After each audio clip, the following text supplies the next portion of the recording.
Mixed martial arts. Mixed martial arts. How do we like our martial arts? We like them mixed. Yeah, we like them mixed, everybody. And I think it's fair to say that the hangover from UFC 290, it's as real as it gets, isn't it? What an event that was. The fights ruled. We had incredible storylines. Packed house. Crowd was into it. And how do we follow this up? We go back to the UFC Apex, and we have a main event with some stakes. It may not be the main event most people are hankering for, but considering the state of the women's bantamweight division right now, there's a lot on the line for Holm and Mayra Bueno Silva as they prepare to meet in a potential 5-round matchup in the main event of UFC Vegas 77. And we're here to talk about it. Thank you for joining us for the live UFC Vegas 77 preview show. I am Mike Heck. You heard the producer extraordinaire pump you up as best as he could for this card, and joining me to discuss and break down the couple of storylines on this card, my fellow bald brethren, the wise wordsmith, Mr. Shaheen Al-Shatti. Shaheen, welcome. How excited are you to discuss this card? Oh, excitement levels 10 out of 10. I like that you caught yourself there of the couple of storylines. That's sort of where we're at with this, but I'm always happy to be here. I love y'all out there in YouTube land, MMA fighting faithful. So let's have a fun one. Yeah, and look, we've talked about this ad nauseum since Saturday that, you know, some people looking at these preview shows for these fight night cards are like, oh, those MMA fighting guys are so damn negative. And then we come out of UFC 290 and we see what the UFC can give us. Even if it's not the most star-studded card, everything delivered. The Robbie Lawler retirement was chef's kiss. Everything about it was as good as it could possibly be. And then we follow it up with this card. And yes, there are stakes in the main event, but the rest of this card, like it's either like sneaky good fights or just fights with zero on the line. And it's not negative. It's just, we know what the UFC can put forth. And yes, we're not going to get UFC 290 every single week, but I think it's fair for fans and members of the media to demand something better than what we're getting tomorrow, Shaheen. That's all it is. We know what it's like. If I got C's on a report card, my parents are going to be like, well, good try. They're going to be like, dude, you could get A's and B's if you apply yourself. That's what this is. I don't know. I see both sides because I understand what you're saying, Mike. Well, also, first of all, we're burying the lead here. I'm just very happy that you're back with us, Mike, that your voice is still intact. The golden pipes of Mike Heck is back. We weren't sure we were even going to be able to do a preview show, so I'm glad that you're feeling well, that your family's doing well, and that you're past what DDP did to your voice on Saturday night. That man is just a wrecking ball right now. He's coming for all of us. It's just the reality of the situation. But no, man, I mean, this is the reality of the situation when the UFC has mandated fight nights that they need to run every week, right? Like there's an X number of events they need to hit every week with their deal with ESPN. And when you have a card like last week's, where UFC 290, one of the best cards we've had in a long time, like this is the reality. You can't stack every card. There's only so many names. There's only so many compelling figures. Last week was awesome. Last week was full of interesting names, big storylines, nice matchups. That's the fallout from that is unfortunately that you get a card like this weekend where all of the names have already been used. The coffers are a little empty, so that we're getting what we're getting. I mean, realistically, it's not the fighter's fault. You don't want to trash on the fighters for a card like this, but that's just the situation when you again you have a card as magical as 290. Like the highs and lows within this sport, we see it week to week, and I think this is one of the bigger examples, if you will, of going from an extraordinary high to maybe something that's a C- type of offering. Yep. And then we're back in a crowd next week for London. And then it's 291. And then I think we're just kind of off to the races at this point. Yeah. So we just got to get through this one. And we will. And there'll be some good things to talk about. Let's talk about the main event, Shaheen. We have Holm taking on Mayra Bueno Silva. And as everybody is well aware of, after UFC 289 ended, Amanda Nunes, the longtime champion, she had at least one belt around her waist for a long time, recently re-won the title back against Juliana Pena, defended it in just an incredible performance against Irene Aldana, and then she retired. And ever since then, it's been who's going to fight for the vacant title. It's Juliana Pena. There's Raquel Pennington, who's on a good run. But Holly Holm is somebody that the UFC is very quick on the trigger to give title shots to, and she is in a pretty darn good position to get one if she wins this fight. So Mayra Bueno Silva, since moving up to 135, since that loss to Manon Fiorot, she has looked real good. Decision win against Yanan Wu, armbar submission against Stephanie Egger, and then we get the rare knee bar against Lena Landsberg in February. Now she's set up in this position for a big opportunity here. What is at stake for both of these women, and is it the same for both Holly Holm and Mayra Bueno Silva, in your opinion?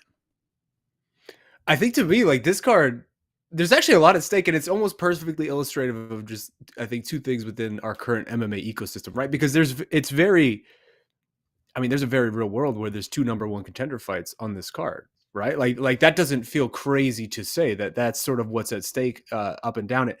But yet this is emblematic for two reasons. One, for the strange times we're living in right now, where ostensibly 12 UFC divisions exist, and 25% of those divisions have no champion, no vacant title bout booked, and we don't even know if one actually will continue to exist, right? The women's featherweight card or featherweight division. And then two, this sort of represents to me, at least in the moment, the nadir that this women's bantamweight division has reached in Amanda Nunes' absence, right? Because the number one contender, Juliana Pena, is a woman who doesn't own a single UFC win over a fighter currently under UFC employment, like currently on the roster right now. That's sort of the number one, our penciled in number one. Our number one for the website was Juliana Pena.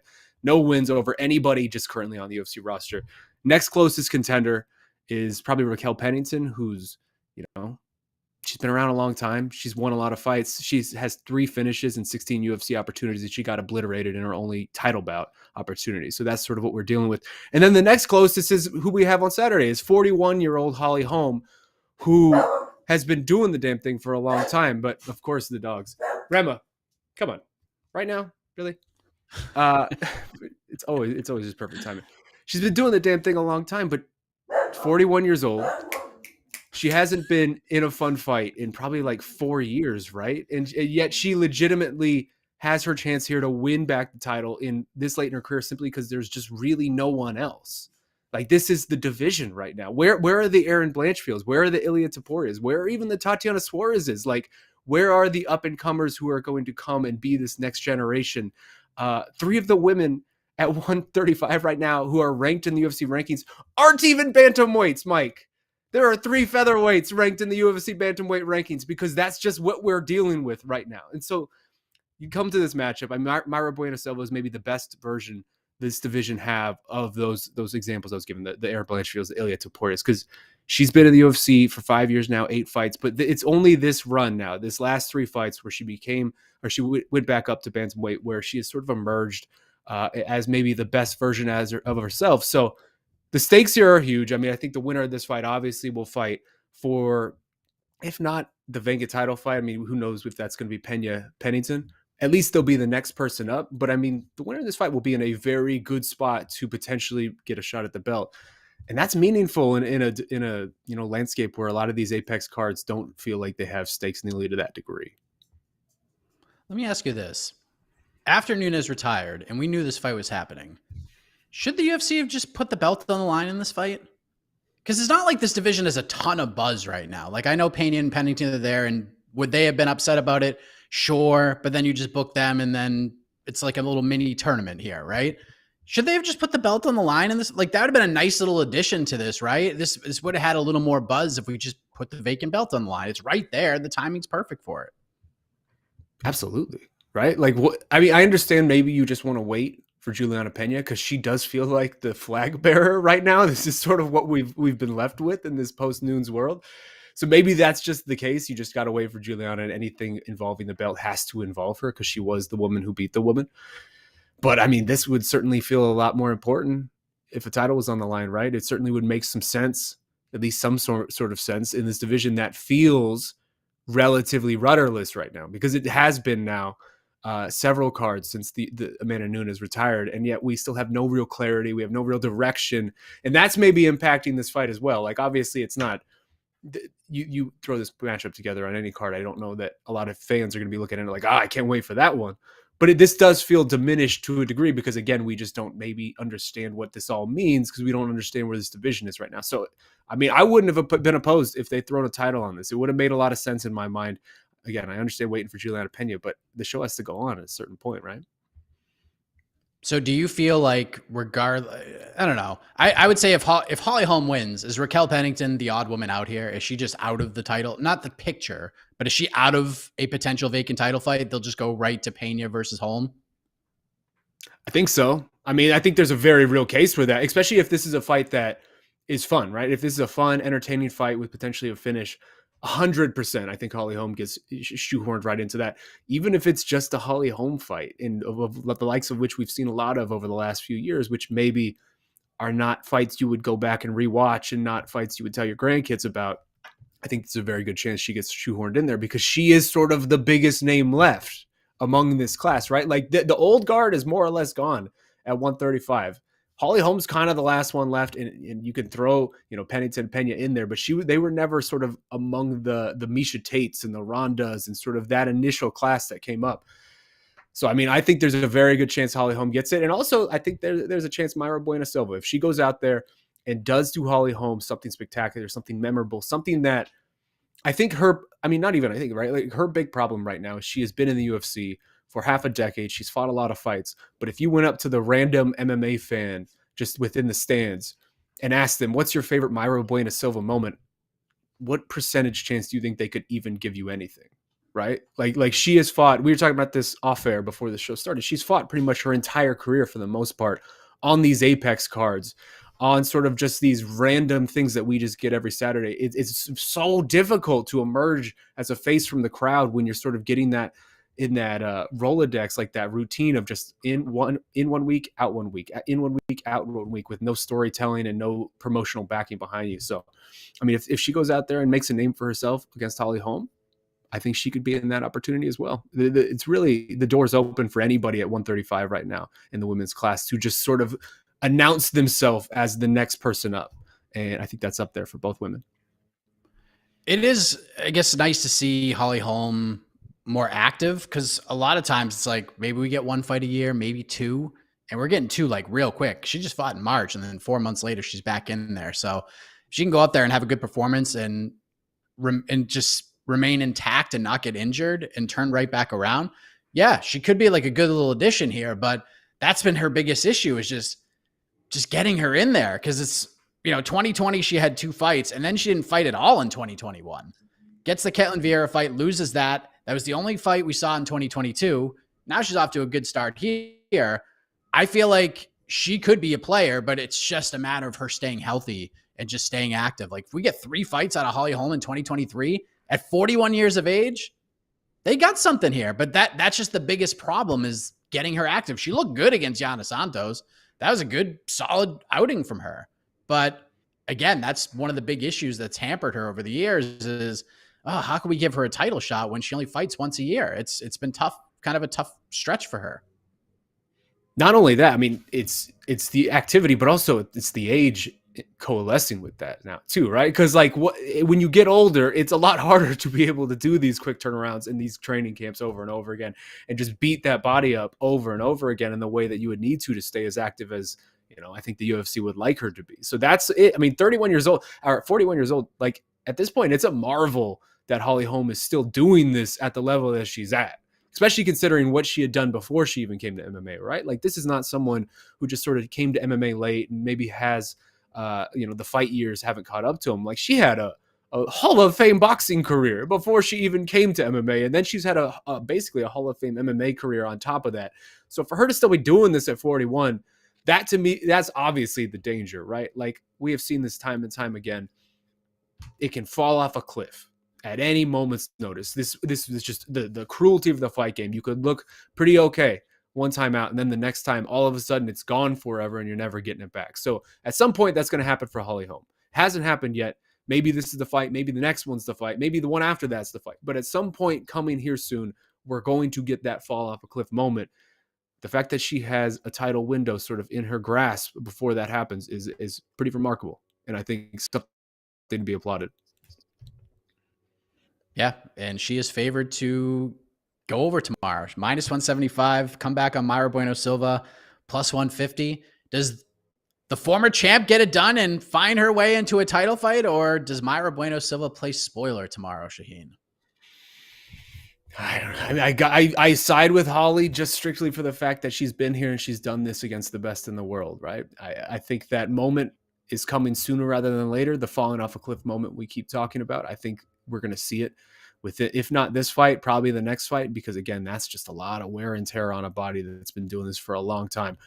I just am not certain that Mayra Bueno Silva is at the level to be able to deal with something like a Holly Holm, right? Like she's been doing well since she moved back to bantamweight. 3 straight wins, 2 submissions. You can't argue against that. But when you look at the names of the people that she's beating, it's just a significant couple tiers below who Holly Holm is. So this is a massive jump up for her. This is a big opportunity for her, especially considering the circumstances. But ultimately, I see Holly doing it in a very Holly Holm-esque way, a decision that maybe not lights the world on fire, but gets it done. I was listening to No Bets Barred this morning when I was getting my first Dunkin' iced coffee that I've had all week. I was so excited.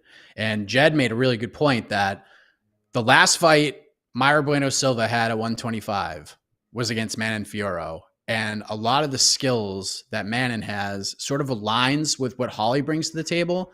Like I know Manon is a great kickboxer. Holly's more of a boxer type.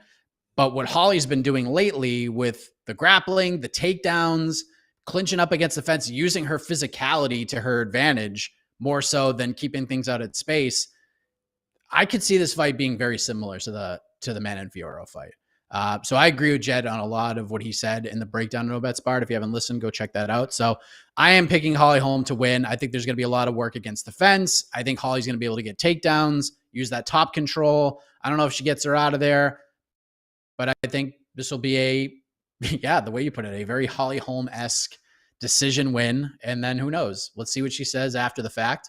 Will she call for the title shot? Will she go the route with whatever the UFC wants to give me? But I think she will call for the title fight, and there's a very good chance she gets it. So kind of feel for Raquel Pennington right now. But a lot in her life is going very well. So if she has to wait another fight to get a title shot, boy, I hope Juliana Pena wins that fight, because I don't know if I could see Raquel Pennington, Holly Holm for a third time, Shaheen. Could be a tough one. Electric business going on here at Women's 135. You got to love it, Mike. Well, you mentioned electric, and there is a guy at 170 pounds who is super electric and has been cursed over the last couple of weeks. Jack Della Maddalena turning around. He was supposed to fight Sean Brady last week. Sean Brady had to be hospitalized, nasty arm infection. And then we get Josiah Harrell, who's a really exciting up-and-coming prospect. We talked about him on the preview show last week. And then maybe an hour after we wrapped the preview show, we found out that Josiah Harrell was out of the fight because his MRI, his medicals revealed that he had a very rare brain disease. And I'm going to talk to Josiah about this a little bit more in depth on Monday, but just tough for Josiah, tough for Jack Della Maddalena. He wanted to get back in. He's already in Vegas, so he's like, put me on this card. Gets an opponent, gets a promotional newcomer, CFFC guy named Basil Hafez. And it looked like when I saw Basil get up on the scale, I was like, JDM might be out another fight. But Basil only missed weight by a half a pound, took about 25 minutes to a half an hour, made 171. This fight's going to happen, Shaheen. This was brilliant on the UFC just to get him out there, because he's getting over, and sometimes the opponent doesn't matter. Let's just trot this guy out there. If he goes out there and just melts him, great, but at least he's on our radars and people get to watch him fight, right?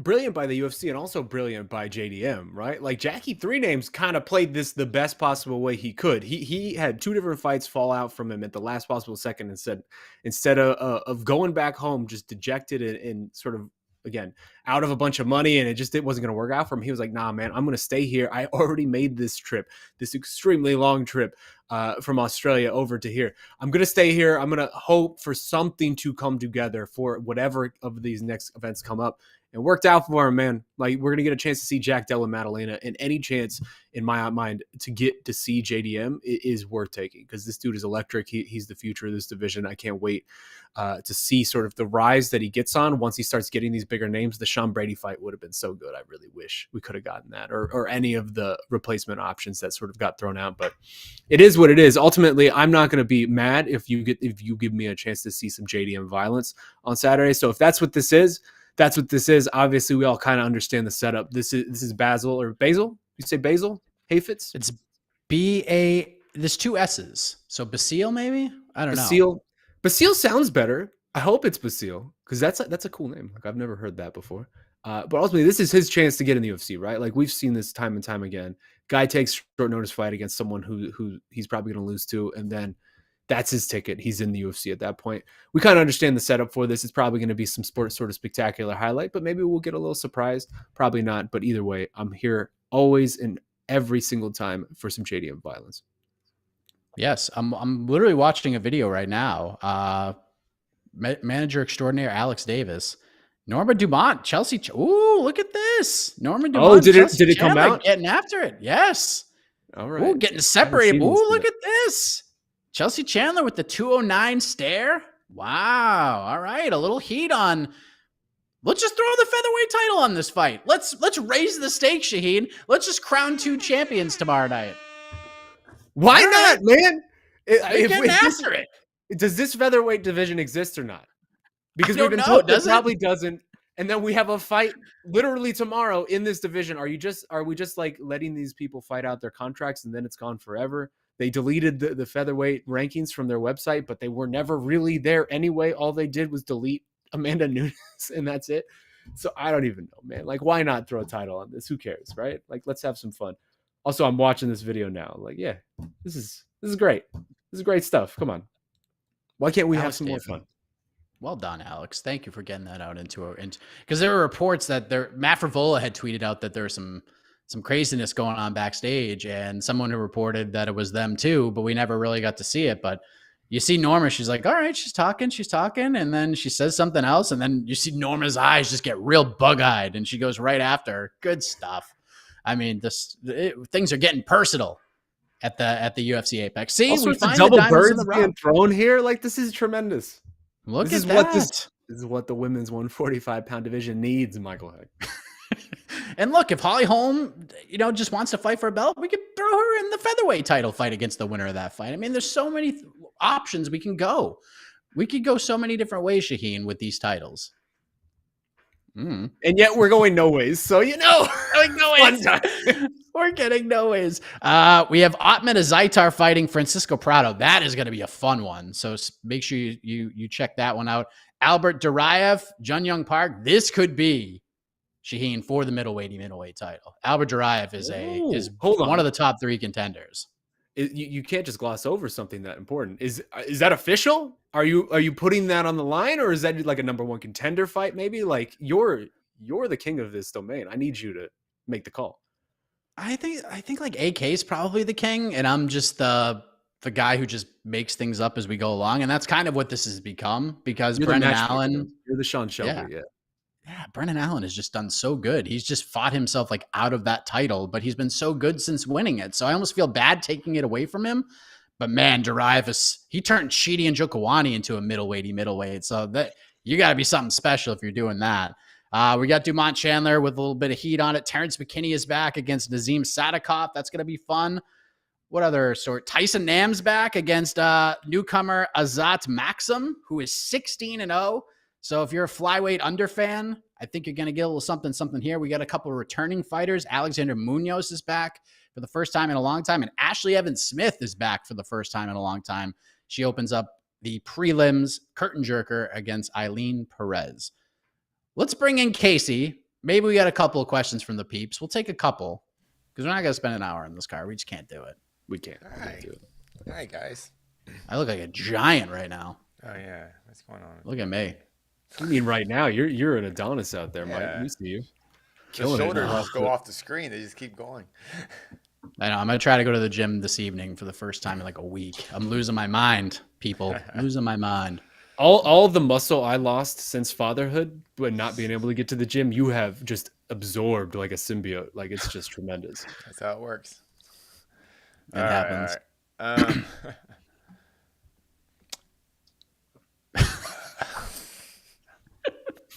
Let's start with some more negativity. Oh, yay. What? Oh, my God. I forgot about that. Uh, Yes. 10 p.m. main card, 6 fights. Brutal. But I will say this devil's advocate. We get an early start time next week because they're in London. I believe it's a noon. very early. Noon Eastern. So Yeah. I think, well, it is what it is. But we get a good one next week. And they did the same thing last time. The Sean Strickland card was at 10 p.m. Oh, no, was it? No, it was an early one. No, it was 3 whatever hours fight later. night. Yeah, whatever fight night was before the Jacksonville card was a 10 p.m. start. And then we got Jacksonville at like 11 a.m. the next Saturday. So we just got to deal with it. Once in a while, we're going to get these crappy start times. But Best coast, West Coast, man. Answer the question. Why? Why do they change the time? Because they they want to test you to your limits. They gave you brilliance last cruel. week, and now they're seeing how far so you're willing cruel. to go to support this. Yes. What Shaheen It's an said. abusive relationship, Casey. It is. It is.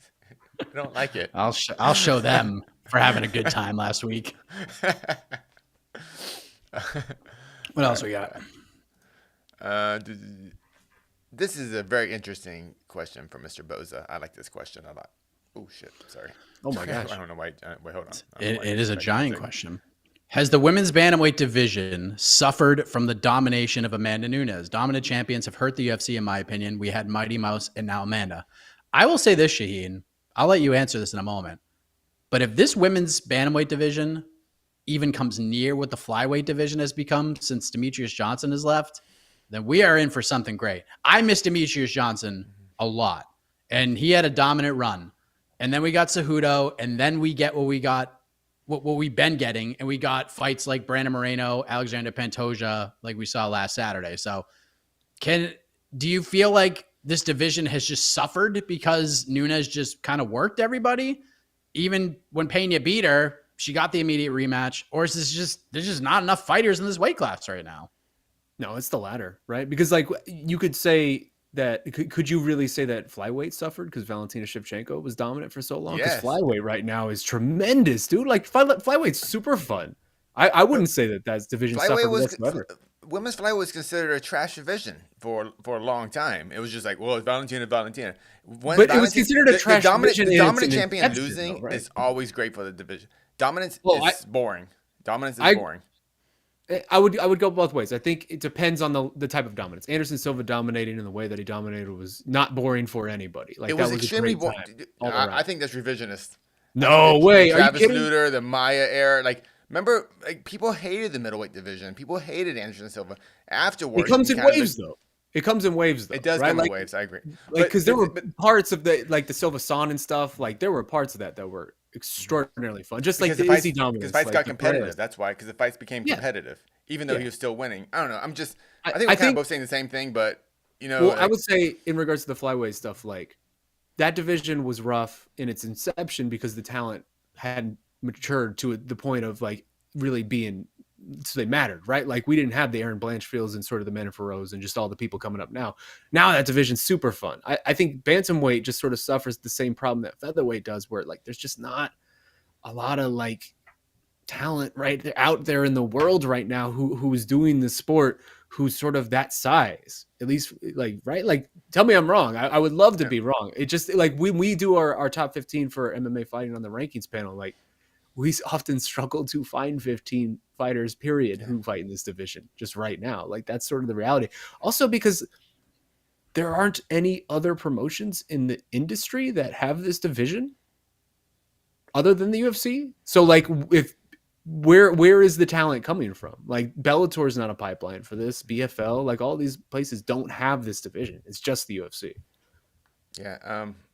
I kind of always go back to follow the money in the sense that there's just there's just no money coming up, and even outside competition wise for the organizations to be a 135er.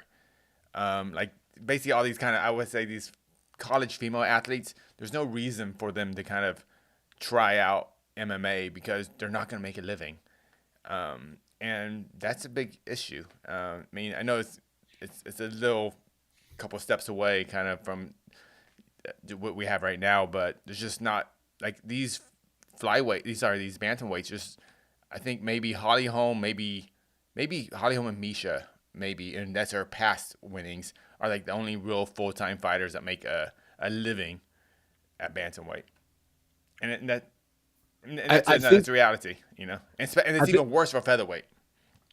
I think that's valid, but I would also push back and say that the opposite could also be as true as well, right? Because right now there's a gaping hole of opportunity at women's 135 where if you're like sort of that size of an athlete, you could see a window very clearly of like, hey, if I start doing this within like 3 years, I might be UFC champion making like legitimate money because it's just not there right now. Again, like who are the names you're excited about coming up right now at 135? Like I don't know that you have anybody.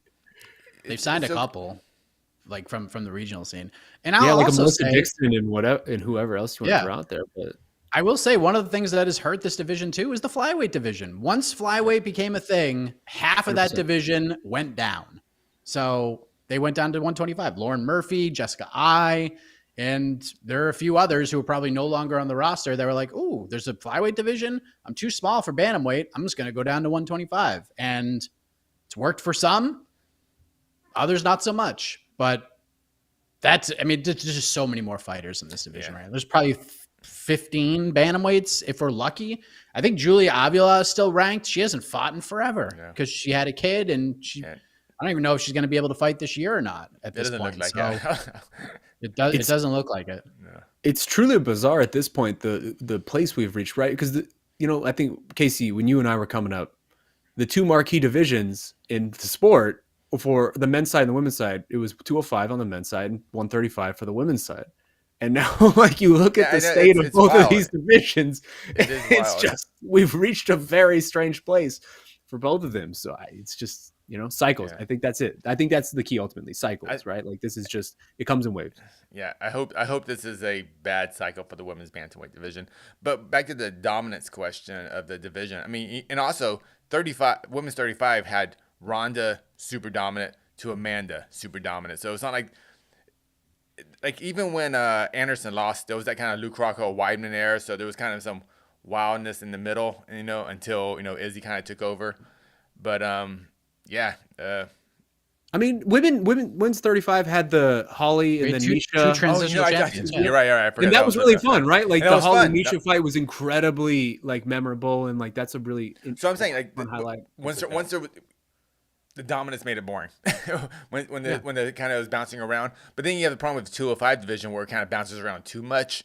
So we, But things start getting flippant when you're just throwing random titles on stuff. Even though we've done that a couple times on this show too. Like But I think but I like this question. I think it's an interesting thing to think about. It's a good question. All right, I'll take one more, and then we'll get out of here. I mean, let's talk about 205, right? Like, we can talk about that. I'm seeing a billion questions about that. I was trying to stick everything to tonight's card, or tomorrow's card. Sorry. That's true. I hope there's some women's bantamweights that are on this card. And look, if Tough never had another season after this one, I'd be totally fine with it. But if they're gonna do it, like, let's do a women's bantamweight one for the love of God. They tried to do a women's featherweight one, and they all immediately dropped down to bantamweight. Well, don't do that. Don't do that. Do 135. That's the problem. It's just not the talent pool. Yeah. There's just not the talent pool for it. Like, who are you going to get for that? How is it worldwide? I don't understand. I don't understand how worldwide they can't get 10 decent women.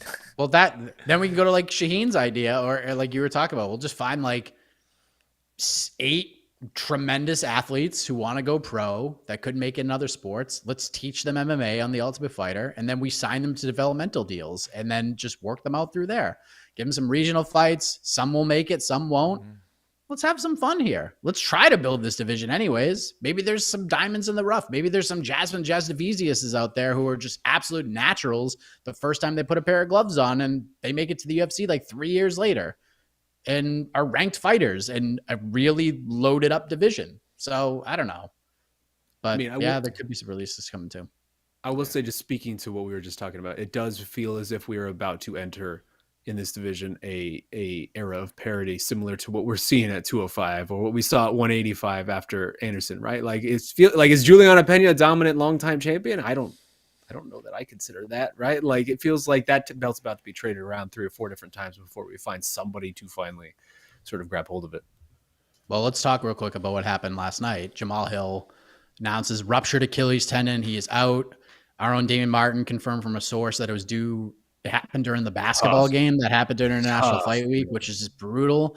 But Jamal Hill is vacating the belt. He's taking the lead of Yuri Prochazka, who did it back in December when his fight with Glover Teixeira was canceled due to a shoulder injury. And now we're in an interesting place, Shaheen, because Yuri Prochazka asked a simple question this morning: who is next? We got Jan Blachowicz, Alex Pereira getting ready to fight at UFC 291 in a couple of weeks. A lot of people saying, well, just chuck the title on the line in that fight. Let's get this division moving. Some people are saying just do number one contender fight. Winner fights Yuri later on this year. There's guys like Ankalaev, Johnny Walker screaming for a title shot right now. What do we do, Shaheen? What's your reaction to just all of this? And then how do we crown a new champion? If you had the pencil, how would you do it? First of all, this division's kind of cursed now, right? Like, does it feel like the 205 division is cursed? Because it kind of feels like it at this point. Like a basketball game, man.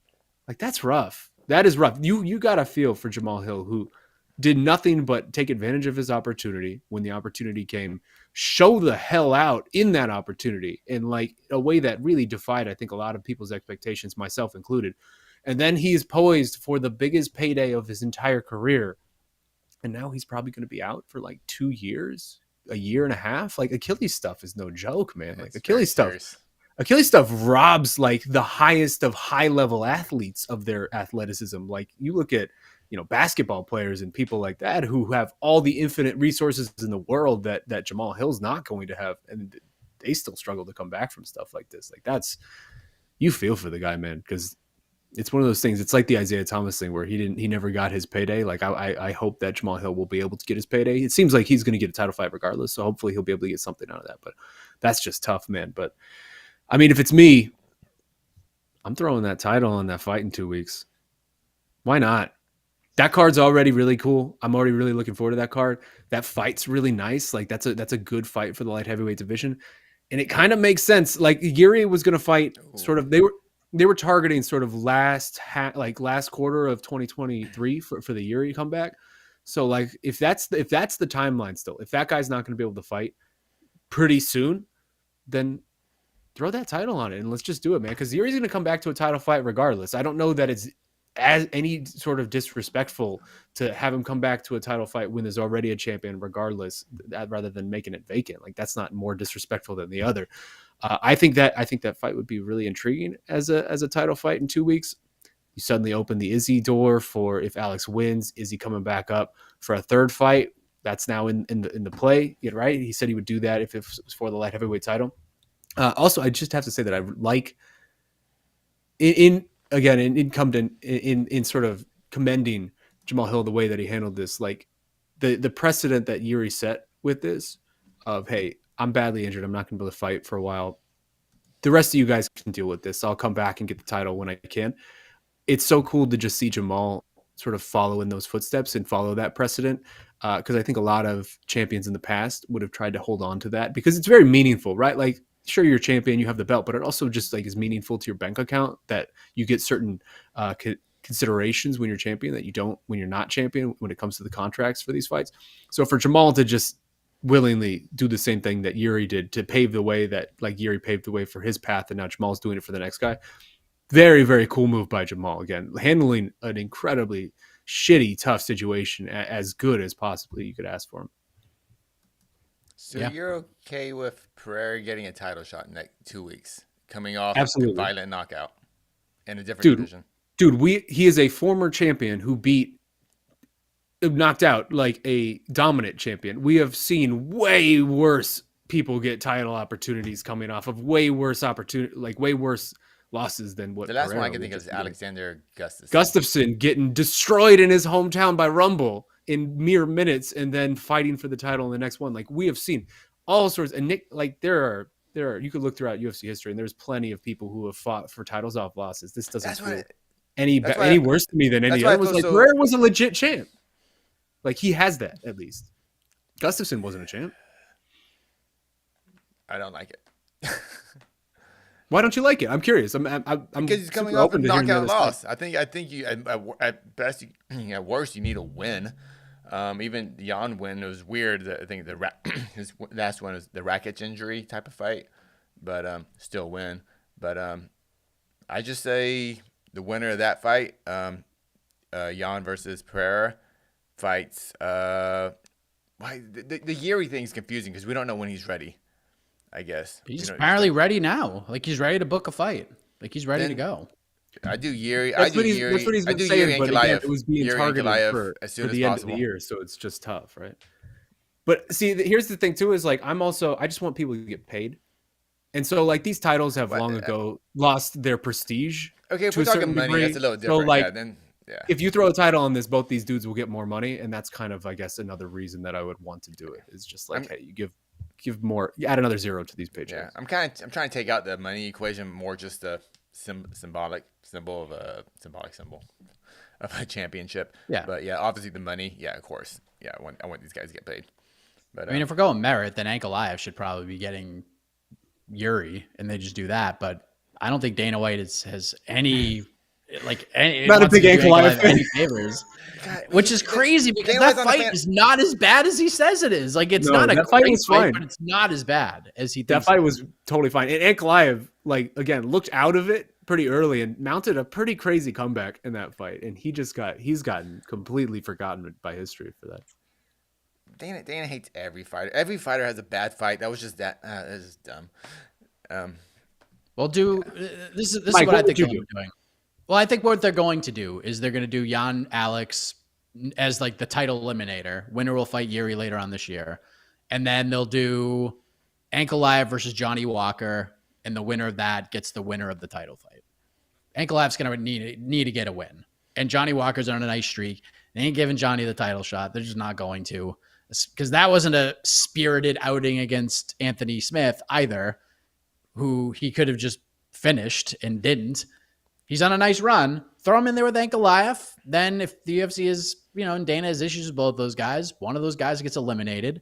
And then the winner can go ahead and fight the winner of Yuri versus the winner of Pereira versus Blachowicz. Just do it that way. But whatever happens, excuse me, we need to figure out what that's going to be.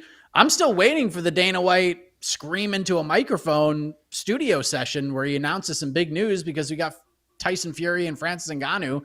And we've got nothing. They're trying. They're trying to get something.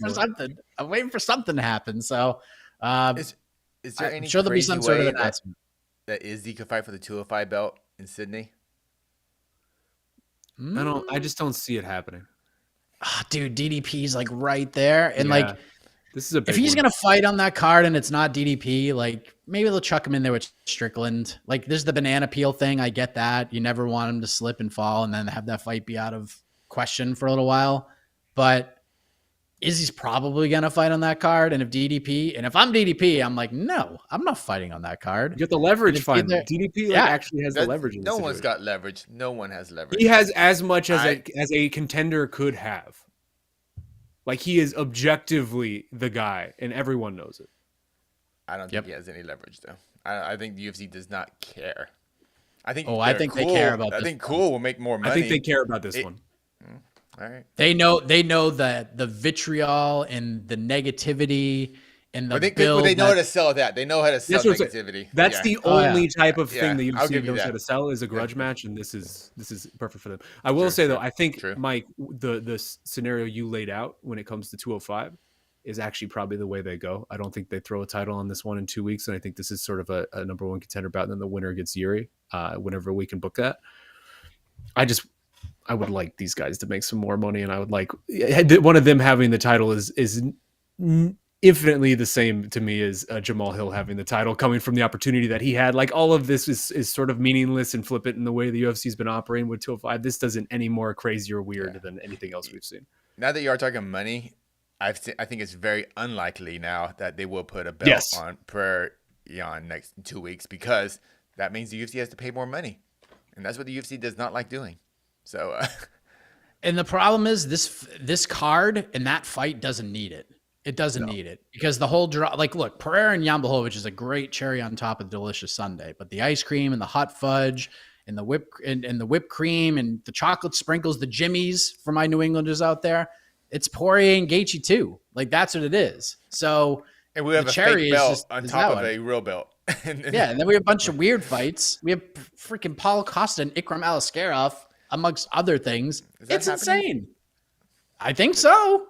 I mean, the UFC is still promoting it. I'm still not convinced until Paulo Costa shows up in Salt Lake City. And are you still convinced then? If that dude goes to Salt Lake City, that fight's happening, and I'm going to be stunned. For some reason, I love that matchmaking so much. It makes no sense, but it's very middleweighty. It's very middleweighty. But man, there'll be also. It'd be the best. I have a question. What's Jimmy's? Sprinkles. Is it just like a different type of sprinkles? No, we just call them Jimmy's. That's a Boston thing. It's Jimmy's, dude. Why? Yeah. Like, do you know the origin of that? I've never heard that in my life until you said it. And Casey and I both made a face when you said it. Like, I don't know what you're talking about. When I would play like travel league baseball in Little League, we would always go to the same ice cream place, and it would be like, I want the swirl soft serve with chocolate Jimmy's. And it's the same thing. It's the same thing as sprinkles. Like in South Carolina, if I said chocolate Jimmy's, they would look at me the same exact way you're looking at me. So we have to say sprinkles, but it's the same exact thing. We just call them Jimmy's. No reason why. Sprinkles look like sprinkles, right? Like if you showed me, if I didn't know what these things were and you showed me them and you're like, oh, this is called sprinkles, I'd be like, yeah, actually that's a really good term for whatever these things are. They look like what sprinkles would be. The Jimmy's is lost to me. I'm not connecting it. All right, so I'm looking it up right now. The sprinkles versus Jimmy's debate. According to the Boston Globe, one potentially viable origin story for the sprinkles term comes from confectionery company Just Born. An archived snapshot of Brigham's ice cream website puts the date around the early 30s and also credits one James Bartholomew with the invention. Beth Kimmerly, author of Candy the Sweet History, told the Globe that she believed the term came about as a simple, cute way to brand the new sweet similar to Hershey's coining its chocolate drips kisses. So they call it Jimmy's. Because the guy's name was James. Okay. There have been some rumors that the term Jimmy's was named after the Jim Crow laws, but that has been debunked. What are we So there's no real difference. Yeah. The dictionary definition for Jimmy's. This preview show would end up. I'm not gonna lie. The dictionary definition for Jimmy's used to be decorative things, though that has been adapted today to tiny rod-shaped bits of usually chocolate-flavored candy, often sprinkled on ice cream. So there's an actual definition for Jimmy's, and it's tiny rod-shaped bits of usually chocolate-flavored candy, often sprinkled on ice cream. How about that? So it's like chocolate sprinkles. All right. Yeah, it's Jimmy's. It's Jimmy's. You know, that took a dark turn there for a second, but we all learned something and we came away better for it. Yeah, I didn't think I would learn that much. I just thought it was a thing. I didn't think there would be this many follow-up questions, to be honest with you, but we aim to teach, we aim to educate here on MMAfighting.com. Back tomorrow, People's Pre-Fight Show. Get your questions ready. 6:30 p.m. Eastern. Jed Meshew and Casey will get you going there. Post-fight show after the card. There's a Kingpin boxing event too, so get excited for that. We'll have all of your coverage for all of those things at MMAfighting.com. So for Casey, Shaheen, I am Mike Heck. Thank you for watching. We'll see you tomorrow, everybody. Love you guys.